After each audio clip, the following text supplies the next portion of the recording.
এই চুই ঝালটা আমরা তাহলে বৈশাখ জ্যৈষ্ঠ মাসে অথবা আশ্বিন কার্তিক মাসে লাগাবো, বেলে বা বেলে দোআঁশ মাটিতে, এঁটেল মাটিতে আমরা লাগাবো না। যদি লাগাই তাহলে ওইভাবে পরিবর্তন। আপনাদের একটা আশীর্বাদ, এই গাছে কোনোদিন কোনো পোকা লাগে না। অনেক ফসল চাষ করেন কিন্তু এই গাছে কোনো পোকা লাগে না, শুধুমাত্র একটা রোগ হয়, পানে যেরকম রোগ হয় এরকম রোগ হয়। সেটা কি? এই যে এই গাছটায় অলরেডি দেখা গেছে, এটা পচন রোগ। এই পাতার কিনারার মাথার দিক থেকে মরতে মরতে আসবে, এটা হলো তখন আমরা বলি লিফ রট বা লিফ ব্লাইট। এটাই যখন এই ইন্টারনোড পর্বসন্ধিতে হবে তখন আমরা বলি নোড রট। এরপরে যখন মাটি সংলগ্ন অবস্থানে হয় তখন বলি আমরা স্টেম রট, মানে কাণ্ড পচারক। আর যখন শিকড় পচে যায় তখন এটাকে বলা হয় শিকড় পচারক। রোগের প্যাথোজেন এক, এটা যখন হবে আপনি যে কোনো একটি ফাঞ্জিসাইড, কার্বেন্ডাজিম গ্রুপ বা মিক্সার গ্রুপ আছে, এইটা দিয়ে আপনি একবার স্প্রে করবেন, 7 দিন পরে যে আবার দ্বিতীয়বার স্প্রে করবেন, আবার তৃতীয়বার স্প্রে করবেন, আবার 7 দিন পরে।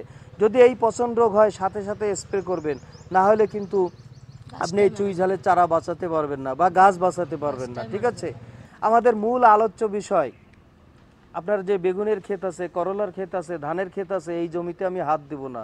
এটা কোথায় চাষ করব? অনাবাদি, পতিত এবং পরিত্যক্ত জমিতে আমি এটা চাষ করব। তাহলে আপনাদের বাড়িতে যে গাছপালা আছে আপনারা দেখতে পাবেন, যে কোনো গাছের গোড়ায় আমরা এটা চাষ করব। তাহলে আমার যে আম গাছ ছিল সেই আম গাছের আমের ফলন হবে, উপরন্তু এটা আপনার বাড়তি ইনকাম। আম গাছে যে ইনকাম ছিল তার চেয়ে বেশি ইনকাম হবে কিসে? এইটাতে হবে। এটা কিন্তু পরগাছা নয়। পরগাছা কি করে? অরিজিনাল গাছের ভিতরে শিকড় ঢুকায়ে ওই গাছের খাবার খেয়ে ওই গাছকে দুর্বল করে ফেলে, ফলে ওই গাছের ফলন কমে যায়। আর এ কিন্তু ওর ভিতরে শিকড় ঢুকানোর ক্ষমতা নাই, শুধু ক্রিপিং করার জন্য, বেয়ে ওঠার জন্য শিকড়টা আলগাভাবে ধরে ধরে ওঠে। তাহলে আমার মূল গাছের কিন্তু কোনো ক্ষতি সে করে না। এই জন্য আমাদের এটা একটা বাড়তি ইনকাম। তাহলে আমাদের বাড়িতে যতগুলো গাছ আছে, আপনার আগের লাগানো গাছ, আম গাছ, কাঁঠাল গাছ, নারকেল গাছ, সুপারি গাছ, যে কোনো গাছে এটা হবে।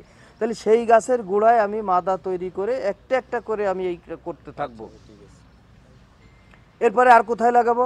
আপনার যে ঘরের দেয়াল আছে, মাটির দেয়াল হোক বা পাকা দেয়াল হোক, ঘরের ডুয়ায় লাগাবো, দেয়াল বেয়ে উঠবে, পাঁচিলে হবে। আজকে সকালেও আমি কিন্তু আমার পাঁচিলে যে চুই ঝাল লাগাইছিলাম, আমি লাগাইছিলাম কিন্তু শীতের আগে, অর্থাৎ অক্টোবর নভেম্বর মাসে লাগাইছিলাম। সেই পাতাগুলো কিন্তু এখন গাছগুলো তড়তড় করে বাওয়া শুরু হয়ে গেছে। আমি একটু আগাছাগুলো পরিষ্কার করে আজকে সকালে পরিষ্কার করে দিয়ে আসছি। এটা দেয়াল বেয়ে উঠবে। তাহলে দেয়াল বেয়ে কিন্তু দারুণ ইনকাম। আপনার যেখানে বাড়িঘর আছে সেই প্রত্যেকটা দেয়ালে আপনি এটা লাগাবেন। তাহলে এই দেয়ালটাই কি হলো? আপনার জমি হিসাবে কাজ করলো।